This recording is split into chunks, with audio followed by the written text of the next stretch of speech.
Hello mga ka-Edo Patrol! Sa ating pagbisita sa Antipolo City ay nagpunta nga kami sa isa sa sikat na atraksyon dito. Ito ang tinatawag nilang Cloud9. Ang ilan sa mga atraksyon dito ay ang 360 degrees view deck, hanging bridge, restaurant at may museum pa. Tampok sa kanilang museum ang mga koleksyon ng artifacts na may kaugnayan sa Butuan City at Caraga Region. Talagang makikita mo dito ang kanilang mayamang kasaysayan. Nakaka-excite nung unang maglakad sa kanilang ipinagmamalaking hanging bridge. Makikita mo ang napakagandang view ng Antipolo at skyscrapers ng Metro Manila. Pero nung malapit na kami sa tuktok o itaas ng hanging bridge ay mararamdaman mo ang kaba, kaya hindi ito nire-recommend sa mga may sakit sa puso.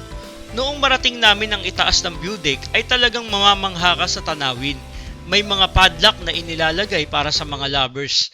Kung bababa na kayo mula sa itaas, ay may mga paintings na makikita sa mga dingding. Para makabalik naman sa ibaba kung saan nagsimula ang paglalakad sa hanging bridge, ay dadaan kayo sa tinatawag na metal walkway.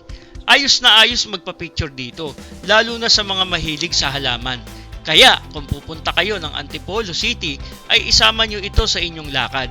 Thanks for watching! See you on my next video!